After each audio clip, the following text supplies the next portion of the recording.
We all want our families to be closer, right? But with the absolute chaos of daily life, how do you actually make that happen? Well, today we're diving into one powerful habit that could be a total game changer: the family meeting. It sounds so simple, but believe me, the impact can be huge. I mean, just think about your family schedule right now. You've got school, work, sports, a never-ending to-do list. It's a lot. But what if there was one small, intentional change you could make that would cut through all that noise and genuinely deepen your connection? That's the big promise we're looking into today. Now, this isn't just some feel-good advice I pulled from a random blog post. Nope. The framework we're about to walk through comes from a professional who spent his entire career figuring out what makes families not just survive, but actually thrive. He saw this one simple practice create some really profound positive results. And now we're going to break down exactly how he did it. So let me introduce you to Lane Lassiter. As a retired clinical psychologist, he's basically distilled a whole career's worth of insights into really actionable advice. What we're about to unpack isn't just theory, It's grounded in decades of real-world experience with actual family dynamics. Okay, so what exactly is a family meeting? Honestly, it's way simpler than it sounds.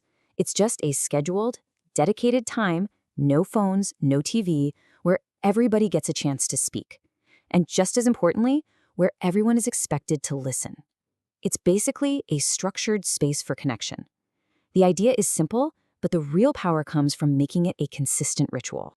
So why in the world would you add one more thing to an already packed calendar? Because, as Lassiter puts it, this isn't a chore, it's an investment.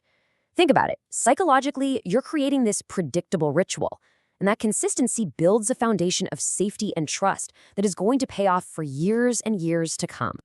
And here's what's so fascinating. These meetings literally become a training ground for essential life skills. We're talking about a place where kids, and let's be real, parents too, learn how to put their feelings into words, how to listen without immediately jumping in, and how to tackle problems together. It's all about stopping those destructive arguments before they even get a chance to start. And this quote, this really gets to the heart of it all. Just think about that for a second. So much family conflict blows up when a simple disagreement turns into a personal attack, right? The goal here is to create a space where you can tackle the issue without ever tackling each other. That is a skill, a superpower really, that will help them way beyond the family dinner table. And this isn't just about damage control either. This habit actively builds a more resilient family. When you already have this open forum for talking, you're so much better equipped to handle tough news when it comes along. But it also creates a dedicated time to celebrate the wins, to acknowledge the struggles, and to do something we all forget to do: just say thank you to each other.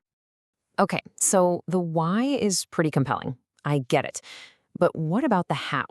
The idea of starting a whole new routine can feel a little overwhelming.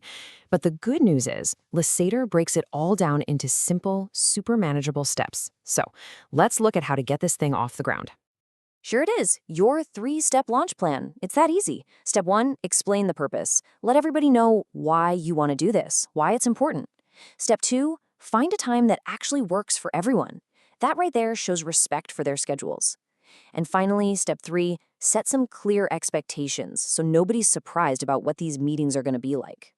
All right, that very first meeting is all about just setting the stage. You're not trying to solve all the world's problems here. The only goal is to introduce the idea and get everyone on the same page. So what exactly should be on that first agenda? Being clear is absolutely crucial here. You want to let everyone know this is a new habit we're all building together. You might say, hey, let's try this twice a month. It's also really important to reassure them that it won't be some long, drawn-out thing. You want to frame it as a positive tool, a dedicated time to connect, and a safe space to talk about anything from problems to celebrations. And this might be the most important piece of advice in this entire explainer. Your first few meetings, they might feel awkward. Someone might not want to talk. That is 100% okay. This is not about running a flawless corporate board meeting. The real value is in the simple act of showing up, consistently. Just by practicing, you're already winning. So as we wrap up, I want to leave you with this question. Just take a second and think about it. If you held a family meeting tomorrow, what is the one thing, big or small, that truly needs to be discussed? Your answer to that question? Well, that's your starting point. Thanks for joining me.